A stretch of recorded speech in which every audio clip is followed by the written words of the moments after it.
Bonjour à tous, bienvenue dans cette nouvelle vidéo sur ma chaîne YouTube et on se retrouve aujourd'hui pour une review, mais c'est pas vraiment une review, c'est plutôt un bilan de Top Chef pour cette nouvelle saison.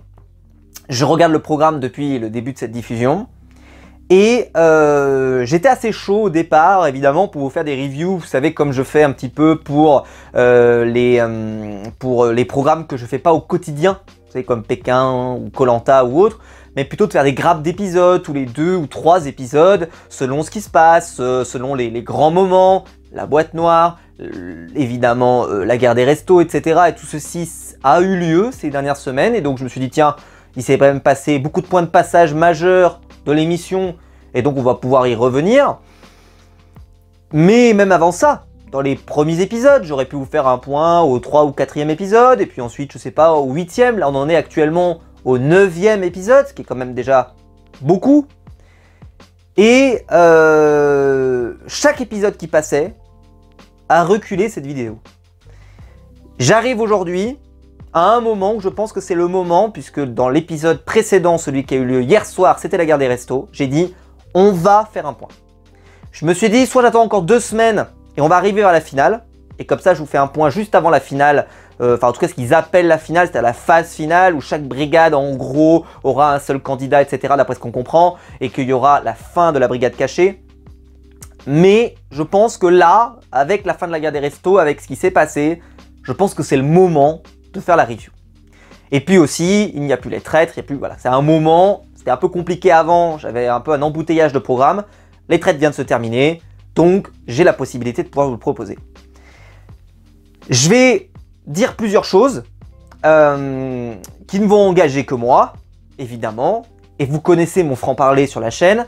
Et sachez que Top Chef, c'est un programme que j'ai toujours défendu sur cette chaîne, même s'il y a eu des saisons qui étaient moins bonnes, parce que parfois le casting me plaisait un petit peu moins, etc.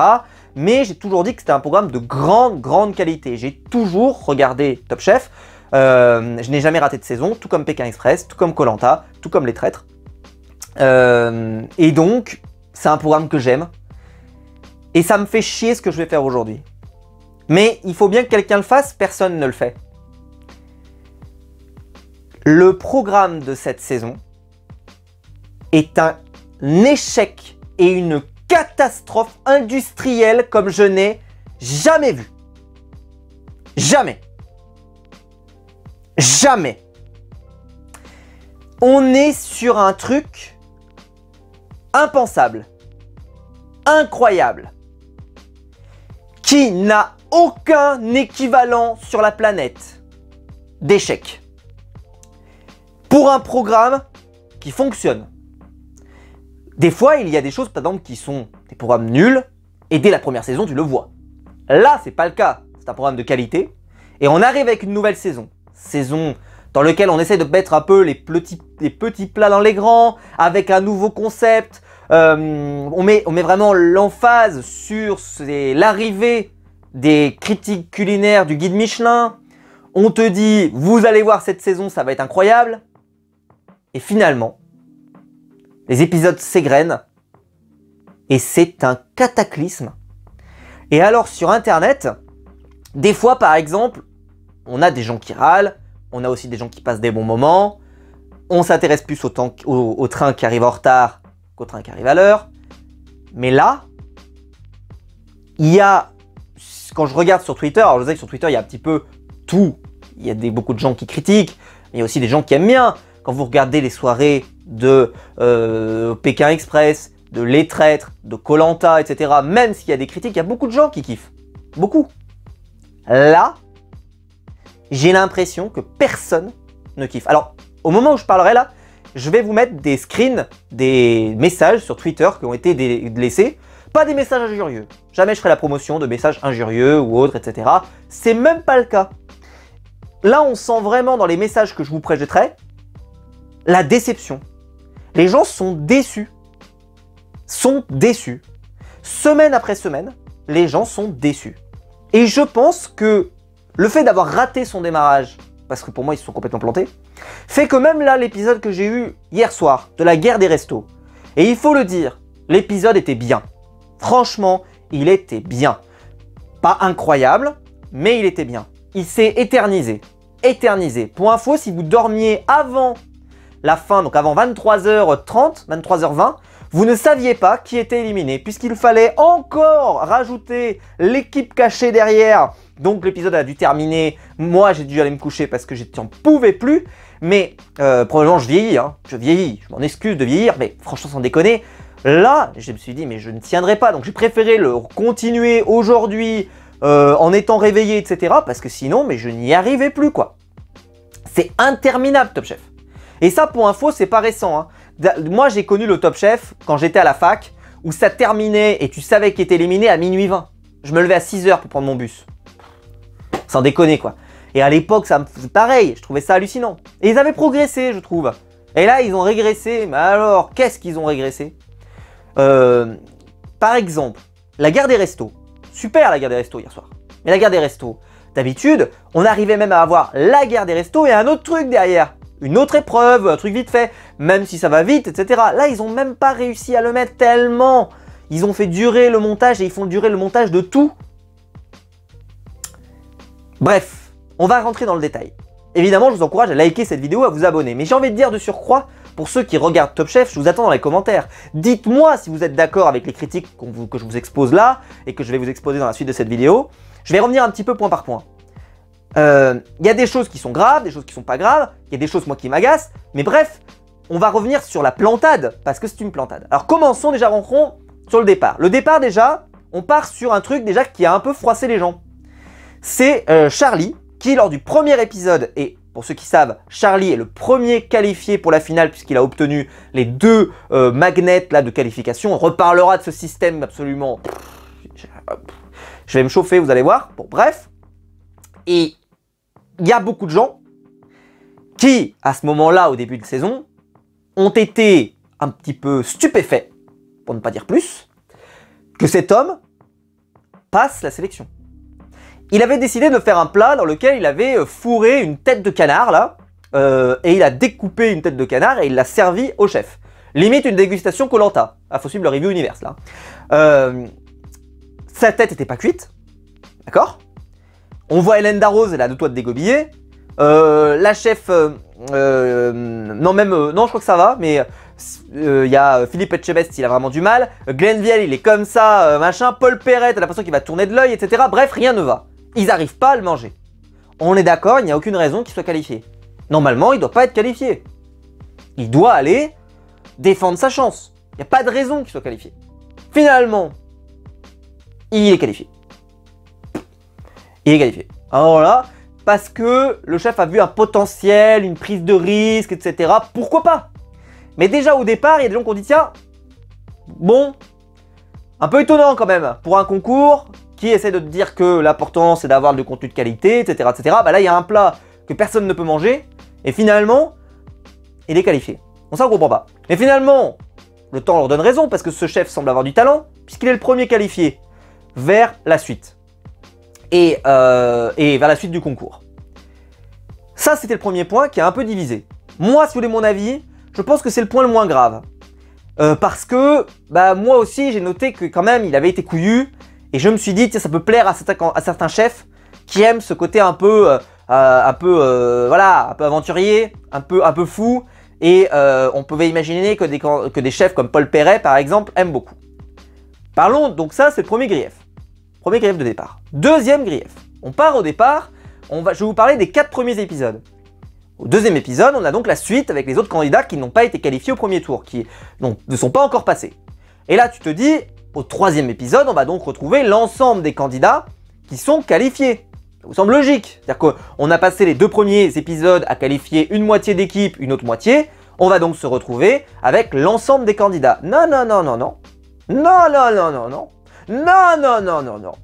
Cette année, ils ont décidé, vu qu'ils ont fait un concours parallèle avec les critiques culinaires du guide Michelin, de faire en fait des épisodes dans lesquels il n'y a jamais tous les candidats. Il a fallu vraiment attendre très très longtemps, qu'il n'y en ait plus beaucoup, pour qu'on puisse tous les avoir. C'est-à-dire que toutes les semaines, t'as jamais les mêmes. Jamais les mêmes. Ah, c'est vraiment, ah là là, le 11 titulaire de l'équipe de France, autant vous dire que c'est pas Didier Deschamps, hein, il change tous les jours. Hop là, d'un coup, t'as des mecs qui arrivent, puis ils disparaissent, puis ils reviennent, puis ils disparaissent, puis ils reviennent.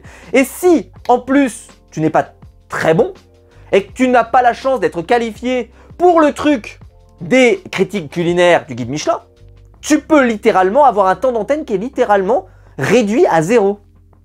Et donc, il y a plein de candidats qu'on n'a quasiment pas vus. Et on avance comme ça. Et après, on se demande, sur Internet, pourquoi les candidats n'ont pas l'air attachants. Je vous l'ai mis dans l'un des tweets probablement que je vous ai affiché. Mais tu veux savoir pourquoi? C'est parce qu'en fait, on ne peut pas créer de feuilleton. On peut pas créer... Quand tu regardes Koh-Lanta, quand tu regardes Pékin Express, quand tu regardes même n'importe quelle émission comme ça d'aventure, etc., ça prend du temps de s'attacher aux gens. Il y a parfois des gens, ça prend peut-être des semaines, etc. Mais là, ils reviennent jamais. Donc déjà, quand il y en a un que tu apprécies un tout petit peu, il va peut-être falloir 3 semaines avant que tu le revoies. Et ça, il nous l'avait déjà fait dans Top Chef. Et c'est une catastrophe absolue. Donc ça tue complètement la hype qu'on peut avoir. Et là, moi j'en arrive au 9e épisode. Au 9e épisode, à part Charlie, qui a une personnalité qui est un peu ressortie, mais parce qu'il nous a fait ce coup d'éclat, avec sa tête découpée. Et donc finalement, c'est peut-être celui qui ressort le mieux. Mais le reste, il se passe rien en fait. Parce qu'aucun candidat n'est particulièrement attachant. Mais si c'était le pire. Les gens le disent. Où sont les chefs de brigade? Alors, c'est un nouveau concept, les chefs de brigade, depuis quelques années. Ça n'y était pas au départ. Ça n'a pas empêché les saisons de Top Chef d'être excellentes. La saison de Jean Robert et Norbert Tarrer, il n'y avait pas les chefs de brigade. Les autres saisons d'avant, il n'y avait pas les chefs de brigade et elles étaient super. Donc voilà, il n'y a pas de souci.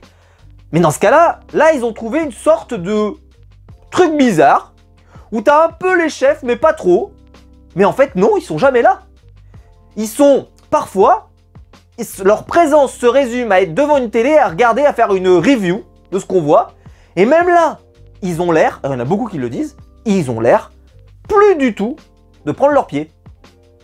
Alors, rien n'oblige à cachetonner. Ouais, on comprend. Ça rapporte de l'argent, je sais pas combien ça coûte, combien ils sont payés pour aller dans Top Chef, mais je suppose que c'est pas gratuit. Se payer Hélène Darroze, payer Philippe Etchebest, etc.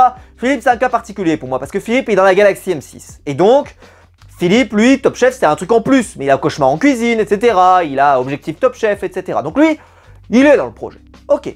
Les autres, ils se rajoutent, ils se complètent. Mais là, on se dit, on est en fin de cycle. C'est une évidence qu'on est en fin de cycle.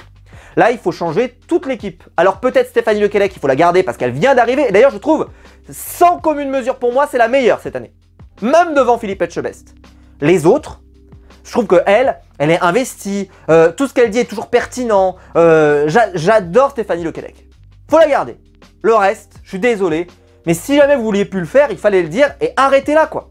Hélène Darroze, invivable. Glenn Viel, je trouve qu'il a l'impression qu'il est... Mais alors, il est même pas là. Paul Perret, qu'on a vu toujours avoir de l'énergie, machin, etc. Il a l'air de se faire chier comme un rat mort. Alors, il y a le montage, évidemment. Évidemment qu'il y a le montage. Mais par exemple, on te rate des trucs. D'habitude, par exemple, un classique. Il y avait... Qui peut battre? Donc d'habitude, Philippe Etchebest. On a eu même des variantes. Philippe Etchebest, Glenn Viel, Philippe Etchebest, Paul Perret, etc. Ok, pourquoi pas? Non, ils n'ont pas fait ça. Bien sûr que non. Ils ont fait les équipes, qui peut battre, contre un chef. Alors, j'aurais accepté, par exemple, si ça avait été Jean-François Piège, pourquoi pas. Si ça avait été Pierre Gagnère, pourquoi pas. Tu sais, s'il y a une narration au sein de l'émission, c'est-à-dire que ce sont des chefs qui ont une certaine affection et une certaine relation, on va le dire comme ça, avec l'émission, ok. Ils ont pris un random. Avec tout le respect qu'on a pour cette personne. Je me souviens plus le chef qu'ils ont choisi. Honnêtement, mais c'est pas grave. C'est pas contre lui le problème. Mais donc, il a aucun lien avec les candidats. Aucun. Le qui peut battre, il n'y a même pas ce côté, ils peuvent se charrier, ils peuvent machin, rien. Donc l'épisode est chiant à mourir. Mais chiant à mourir. On s'ennuie. Parce que le qui peut battre, il a un enjeu, mais il faut qu'il ait un enjeu si vraiment ça anime un peu l'épisode. Et puis il y a un peu de rivalité, il y a un peu de machin. Ce qui a rendu cet épisode assez célèbre, c'est que Philippe Etchebest, il charriait. Philippe Etchebest, il y avait ce côté combattant, ce côté il donne tout. On lui donnait moins de temps, etc. etc. Il cuisinait en même temps que les candidats, mais après, il riait un peu avec eux, etc. C'était super, ça rendait bien. ça rendait bien. J'ai envie de dire, même si, à la limite, tu veux pas le mettre Philippe Etchebest. Pourquoi pas d'ailleurs mettre Stéphanie Lequelec et Hélène Darroze, tu vois. Mais il faut qu'il y ait une narration. Ou alors, à la limite, moi, j'aurais bien pris Jean Habert, Norbert Tarrer, tu vois. Tu les mets les deux et tu leur dis, venez nous battre. Et qu'il y a un truc, tu vois, qui est un jeu, quoi. Là, le mec, il est venu premier degré, mais c'est normal, c'est un cuisinier, il est venu là, il vient défendre son truc, c'est normal. Mais donc, bah, ça reste plat, on s'ennuie et il se passe rien. Et donc, bah, les candidats sont pas particulièrement stimulés. Alors, oui, ils veulent le battre, mais ça a pas de saveur. Et donc, ça prend pas. Et donc, les gens se disent, mais, bah, ça prend pas, quoi. Et puis même, je trouve que dans la sélection des chefs, les chefs sont pas... Alors, il y a eu Pierre Gagnère qui est venu, qui nous a d'ailleurs offert, je pense, l'un des meilleurs épisodes. Mais globalement, sur l'ensemble, la sélection des chefs qui sont venus aussi ont parfois offert des épisodes, je trouve, plutôt moyens, où il se passait pas grand-chose. Je trouve que c'est hyper criant, notamment d'ailleurs sur la Brigade Cachée. La Brigade Cachée, ils ont mis 2 chefs assez connus, donc par exemple, il y a Éric Fréchon qui vient souvent, etc., mais il n'y a pas de problème. Mais je trouve qu'il n'est pas très bon client pour ce programme. C'est pas génial. C'est sûr, quand c'était Hélène Darroze, moi j'aimais pas Hélène Darroze, mais j'aime toujours pas, mais au moins, elle sait faire, etc., et on comprend. Quand on a eu Pierre Gagnère, c'est pareil. Il a un truc, etc. Là, eux deux, ils ont mis deux chefs, et je trouve que les 2 chefs, il se passe pas grand-chose, quoi. Ils sont assez, je sais pas, ils provoquent pas grand-chose, ils sont là, ils animent le truc, quoi, mais ils font service minimum, quoi. Je dis pas qu'il faut être dans le divertissement. Je dis pas qu'il faut faire le guignol pour faire le guignol. Mais juste avoir l'air un peu investi. Pas juste venu cachetonner. Et là, on a l'impression qu'il y a des gens qui sont venus cachetonner. Alors, j'ai 2 théories. La première, c'est que je pense qu'il y en a qui ont des sièges de sénateurs. C'est-à-dire qu'ils sont tellement là, hyper souvent, etc., qu'en fait, bah, il faut même plus essayer de faire l'effort, peut-être, de faire un peu, de se montrer vraiment enthousiaste, de venir dans le programme, etc. Bah, c'est peut-être dommage. Peut-être qu'il faut alors laisser la chance à d'autres chefs qui ont une énergie, qui ont envie de faire des choses, etc., etc. Et donc là, je rebondis, je fais pas dans l'ordre. Comme je vous l'ai dit, je vais pas faire une review dans l'ordre, ça n'a pas d'intérêt pour ce que je développe. Justement, je vous ai dit à quel point j'ai beaucoup aimé l'épisode d'hier soir. Pourquoi? Parce que c'était la guerre des restos. Et là, on a vu arriver, et les gens l'ont dit sur internet, je suis tellement d'accord, Norbert Tarrer, qui arrive avec une énergie de fou. Mallory, mais il était trop content d'être là. Mallory, mais même les 3 chefs étaient trop contents d'être là. Les 3, ils avaient de l'énergie, ils étaient là, ça charriait, machin. On a retrouvé le Top Chef qu'on aime tant. Alors, ça a été trop dilué, c'était trop long, ils ont étendu, ça ok. Mais malgré tout, c'était tellement criant à quel point on avait d'un coup une énergie, je trouve, dans le programme qu'on n'a plus du tout parce que les chefs ont l'air complètement amorphes, que ça choquait, quoi. Donc il y a un moment, je trouve que les chefs, là, la guerre des restos, par exemple, on les a très peu vus, les chefs. On les voit qu'à la fin, ils sont venus déguster dans les restos. Je trouve que, même là, je trouve que Glenn Vielle, Paul Perret, il n'y avait pas Hélène Darroze. Bon. Étaient pas non plus, tu vois, hyper, voilà, ils étaient là, ils goûtaient. Philippe Etchebest, c'est un peu plus investi, et Stéphanie Lequelec, je la trouve toujours géniale, je l'ai dit, et franchement, je l'adore. Mais, je le dis, si vraiment ils sont là pour cachetonner, prenons d'autres chefs. Moi, je serais tellement ravi que les 2, ils nous les remplacent par peut-être un Norbert Tarrer. Ok, Norbert Tarrer, il a pas des étoiles dans tous les sens, mais alors... Cyril Lignac, pardon. Il a fait Top Chef pendant des années et des années au tout départ. Il n'avait pas d'étoiles non plus. Et pour autant, il était génial, super généreux, etc.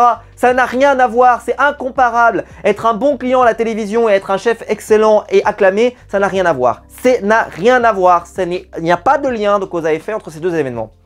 Finalement, je me dis, là, je pense qu'on arrive au bout de course et qu'il faut faire une révolution. Peut-être pas abandonner peut-être des brigades à voir, ou repartir sur autre chose, j'en sais rien. Mais surtout, je pense qu'il faut changer l'équipe des chefs qui aujourd'hui n'est plus du tout investi. Alors, je pense qu'il faut garder Philippe Etchebest, parce que c'est la figure. Probablement Stéphanie Lequelec, parce qu'elle n'est pas encore cramée, elle vient d'arriver. Et tous les autres, c'est plus possible, quoi. Il faut arrêter. Mais c'est pas fini. Vous allez me dire, ça c'est un problème. Mais si les candidats étaient géniaux, voilà, pareil. Je trouve que les plats proposés ne sont jamais particulièrement enthousiasmants cette saison. Ils sont sympathiques, mais c'est pas non plus révolutionnaire. C'est sympa, mais ça emballe assez peu. Mais il y a un autre problème, c'est qu'ils sont sabotés par la production. Alors parlons de l'effroyable boîte noire. Oh là là là. Alors là, J'ai pas sorti le totem du sel, j'aurais pu le sortir, mais j'ai pas assez de sel chez moi et j'aurais dû aller chercher mon sel pour déneiger. Sans déconner. Ou le sel pour ma piscine. Parce que alors là, il n'y en a pas assez. On arrive. Il s'avère que cet épisode-là, j'avais pas pu le regarder en direct. Donc je l'ai rattrapé. Bon, les circonstances, je vous les passe. Je regarde, je vois le truc démarrer. En fait, on me prévient en amont. On me dit, tu vas voir, c'est bizarre, c'est pas monté comme il faut. Je dis, bon, c'est pas monté comme il faut, je sais pas ce que ça veut dire, donc on va voir. On va regarder. Parce que qu'est-ce que ça veut dire, c'est pas monté comme il faut? Est-ce que ça veut dire que c'est mal monté et qu'on voit la résolution? Ou est-ce qu'on comprend pas l'ordre? Non, non, non, c'est même pire que ça. C'est qu'en fait, on les voit pas déguster dans la boîte noire. Ah mais accrochez-vous, hein. Ah, mais je vous ai dit, hein, c'est quelque chose cette saison. Ah ouais, ils ont décidé. En fait, on les voit, ils sont directement sur leur plan de travail. Ah ouais. Ils passent pas par la boîte noire. Alors en fait, on nous dit, ils sont passés par la boîte noire. Mais c'est marrant de les voir déguster dans la boîte noire. Pourquoi vous le montrez pas? Et donc, des fois, ils te font des petits flashbacks. On te montre ce qui a été fait avant, mais pas tout. Et puis, on comprend pas tout. Et puis, des fois, par exemple, il y a deux passages. Il y a deux passages dans la boîte noire. Des fois, ils te montrent que l'un des deux. L'autre, tu l'auras jamais vu. Pas grave. Ça n'intéresse personne. Ça n'intéresse personne. Personne. Si ça a aidé à comprendre. Mais non, penses-tu? Les gens ne veulent pas voir les gens dans la boîte noire. Mais dans ce cas-là, faites pas la boîte noire. Si vous voulez pas que les gens soient dans la boîte noire, vous le faites pas. C'est con parce que c'est un super conseil de la boîte noire. Oh mais mon pauvre, on l'a pas vu la boîte noire, on l'a pas vu. Elle était là, posée en plein milieu du truc, on l'a pas vu. On l'a pas vu. Le meilleur moment qu'on a vu, c'est le moment d'ailleurs où ils viennent et ils voient le plat allumé, mais le reste, on n'a rien vu. On n'a rien vu. Le deuxième passage, il y en a certains qu'on a vu, mais on n'a même pas vu le premier. Et puis alors les chefs, ils sont en mode review devant leur télé, hein. Ils en ont rien à foutre, hein. C'est bien quand les chefs sont là. Moi, j'avais trouvé un peu que c'était une super idée de faire goûter les chefs, etc. Pourquoi pas d'ailleurs faire une brigade de chefs, j'en sais rien, peu importe. Mais c'était marrant de les voir cuisiner comme ça. Alors là, il s'avère que le concept peut pas marcher parce que c'est les chefs qui ont tous préparé un élément. Bon, ok, pourquoi pas? Pourquoi pas? Mais dans ce cas-là, les voir en mode review comme ça, pareil. Je l'ai dit, mais ils ont pas l'air très investis. Ils ont pas l'air... J'ai voulu dire, hein, celle qui a l'air la plus investie dans ce qu'elle a proposé, c'est Stéphanie Lequelec d'ailleurs dans son truc. Mais le reste, je les ai trouvés très plats. Ils sont là, ils sont avachis. Il se passe pas grand-chose. Et donc finalement, on comprend rien. On arrive même à la dégustation. On fait, mais what? On est déjà arrivé là? Et puis après, hop, on revient, flash forward, on revient. Là, on a le critique culinaire qui arrive, qui leur montre le truc, etc. Enfin, le montage apocalyptique, personne ne comprend ce qui se passe. On est là, et donc t'arrives au bout. Mais un épisode comme ça, c'est un épisode génial. Je me souviens, ça permet souvent en plus de voir les personnalités des candidats, c'est cool, c'est marrant. C'est vraiment un moment en plus un peu, vraiment, on est avec les candidats, on est avec eux, on cherche, on les voit se planter, on les voit se reprendre et tout, c'est vraiment marrant. Mais là, il n'y avait rien de tout ça. On savait même pas des fois s'ils se plantaient, puisque on ne savait ce qu'il y avait vraiment dans le plat que après. Donc on savait même pas s'ils se plantaient. Enfin, on le savait, mais c'était compliqué. On comprenait pas tout. Et donc finalement, tu passes tout ton épisode à pas comprendre ce qui se passe. Et à la fin, résolution, tu es là, tu fais ouais, ok, mais c'est tout. Donc t'es pas investi, t'as pas envie de savoir. Et au final, t'en as rien à faire. C'est ça la vérité, t'en as rien à faire. Et je vous passe il n'y a pas toujours tout le monde qui revient pour le truc des étoiles, pour le guide Michelin. Parce que ça, il n'y a pas toujours tout le monde. Donc en plus, des fois, il y a des gens que tu vois pas tellement. Et en plus, ceux que tu vois, tu comprends pas ce qui se passe. Comment veux-tu que les gens soient investis et aiment ce qu'ils regardent? Il n'y a rien qui se passe dans ce programme. Il ne se passe rien. C'est une catastrophe. Un accident industriel. J'ai pas fini. Il y a aussi beaucoup de pubs. Et puis des programmes qui finissent de plus en plus tard. Je l'ai dit tout à l'heure. Mais le premier épisode qui finit à minuit et demi, faut arrêter les conneries quoi. Donc c'est très long, donc les programmes sont très longs, et puis ils étirent les séquences les unes après les autres, etc. etc. Alors, il y a beaucoup de choses aussi qui posent problème sur l'ensemble. Tout ça, mis bout à bout, qu'on arrive maintenant à l'épisode 9, vu que les brigades, on s'y est pas vraiment attaché d'ailleurs, là, Stéphane par exemple décide de recomposer, tu sais, pour la guerre des restos. Il met chacun. Et je serais incapable de vous dire avec qui, tiens, machin, la brigade, machin, etc. Mais on s'en fout. En vrai, on s'en fout. Parce qu'ils n'ont pas créé de lien avec leur chef. Quasiment. On ne voit rien. Donc, il se passe rien. Donc, bon. Et puis, bah, là, comme je vous l'ai dit, c'était tellement criant de voir arriver 3 candidats, Mathias avec son énergie et tout. Ah, putain, mais là, j'ai dit, mais waouh. En fait, ça jurait tellement avec ce qu'on voyait auparavant, avec les chefs, comme je vous l'ai dit, qui sont du cachetonné et qui sont complètement à l'encéphalogramme plat, qu'en fait, t'es là, tu fais, mais what?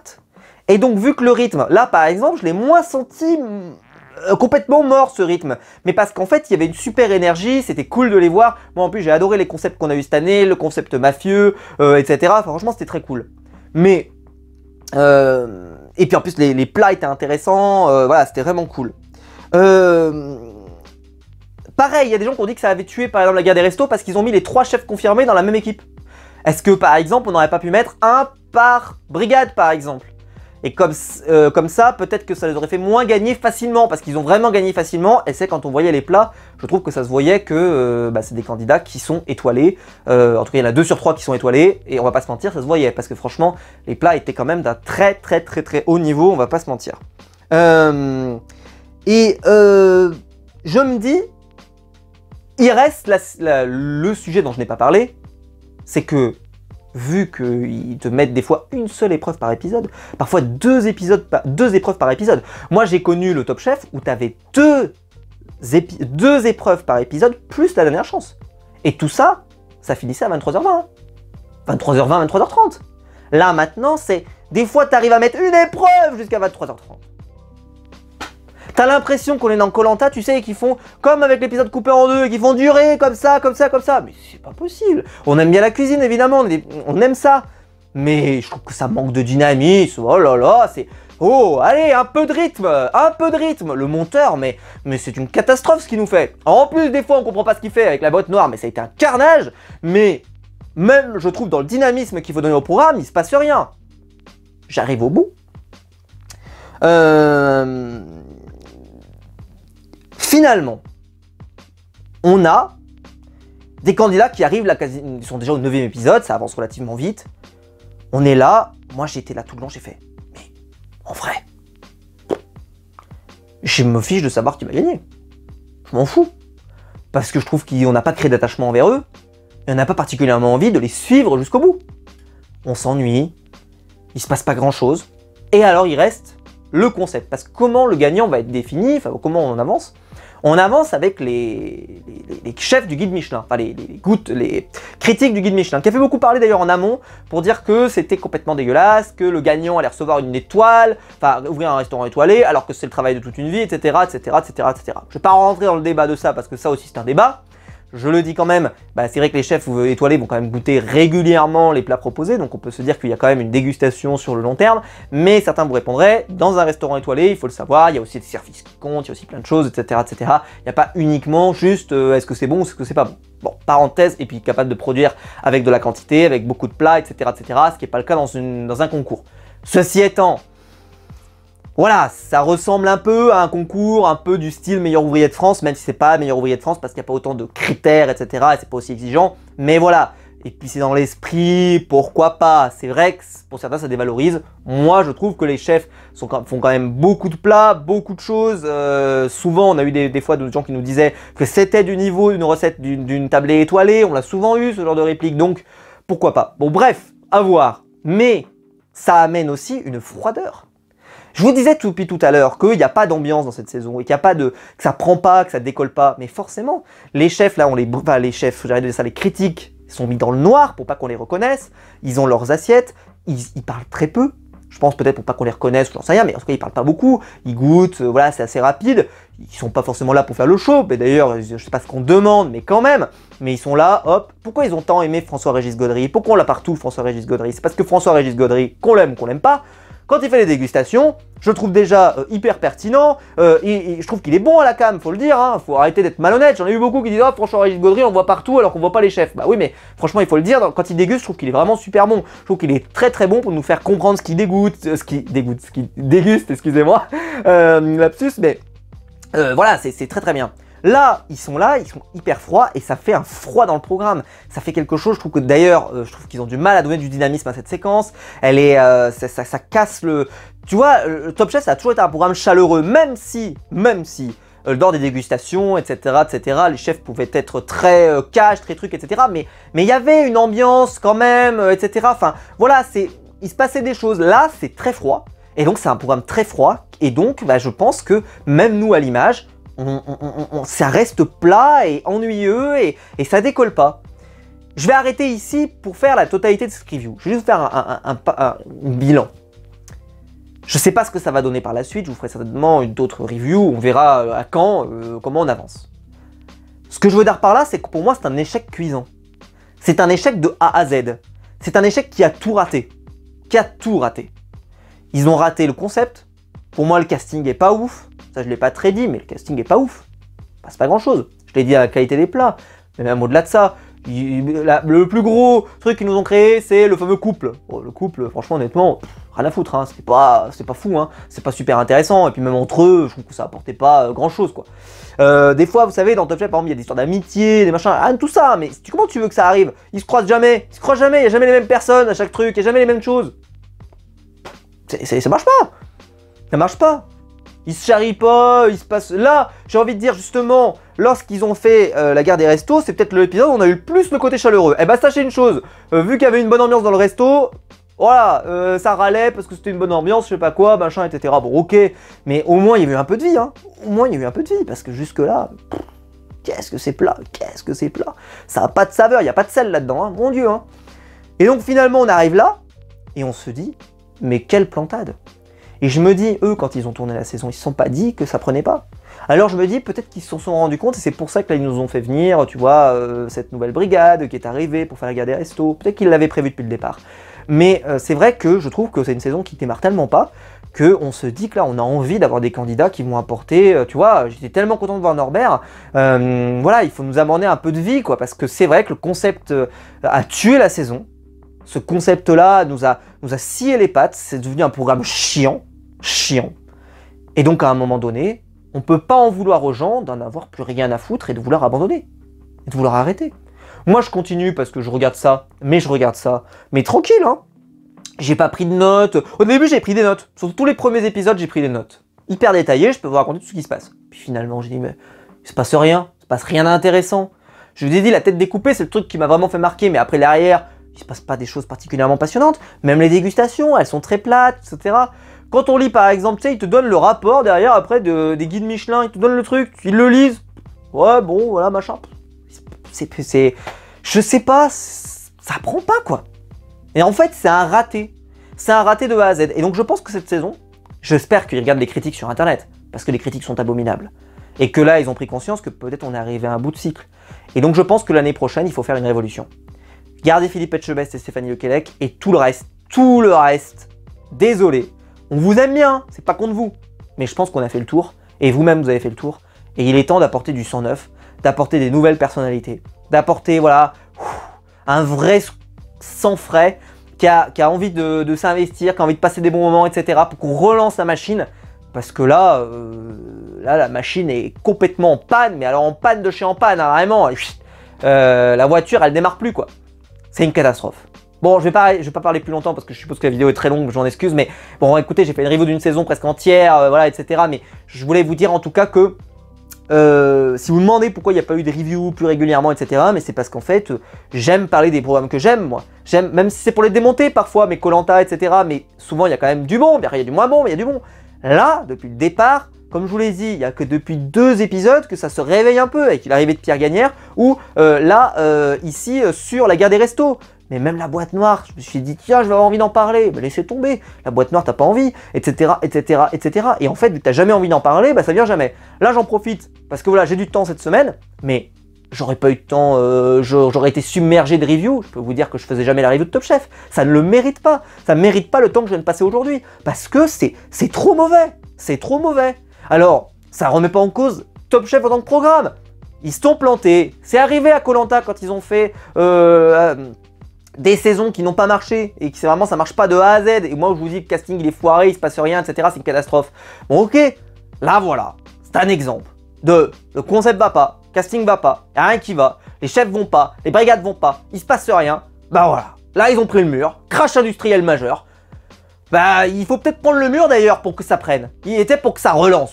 Eh ben là ils l'ont bien pris. Alors là la voiture elle est dedans mon pote. Oh ah là là qu'elle est cassée. Oh aïe aïe aïe. Oh mais elle est bien cassée. Hein. Si jamais vous aviez des doutes M6, elle est cassée. Oh violent. Ah là violent. Crash test réussi, mes amis. Donc là, il faut se réunir autour d'une table, remettre les choses dans l'ordre, parce que là, ça ne va pas du tout. C'est une catastrophe. Alors ça reste que mon avis. Mon humble avis. Dites-le dans les commentaires, parce que j'attends dans les commentaires pour savoir ce que vous en pensez, pour que vous puissiez le critiquer, mon avis, parce que je suis pas parole d'évangile. Il y a peut-être des gens dans les commentaires que on va découvrir, qui sont un peu des personnes silencieuses, et qui ne disent pas, justement, qu'ils aiment pas qu'ils adorent le programme, etc. Dites-moi dans les commentaires que vous adorez cette saison. J'ai hâte de vous lire. Mais moi, pour moi, mais quel échec! Un des plus grands échecs de la télévision française, c'est une certitude. Voilà. Dites-moi évidemment tout ça dans les commentaires. J'espère que la vidéo vous aura plu. Si c'est le cas, vous pouvez la liker, vous pouvez vous abonner, vous pouvez la partager. Vous pouvez me donner vos favoris du moment, vous pouvez évidemment revenir sur ce que je vous ai parlé. Qu'avez-vous pensé de la boîte noire? Qu'avez-vous pensé de la guerre des restos? Qu'avez-vous pensé des brigades? Que pensez-vous des chefs du moment? Etc. Je vous attends dans les commentaires, vous avez plein de choses à me raconter, je suppose. Et si vous aimez, évidemment, n'hésitez pas à le marquer parce que c'est un endroit de débat. J'ai toujours accepté le débat, donc n'hésitez pas à me justifier à quel point vous aimez ce programme. Faites cette saison surtout. Expliquez-nous. Mais là, pour le moment, pour moi, c'est un échec total. On se retrouve très vite pour des nouvelles vidéos sur ma chaîne YouTube. Ciao!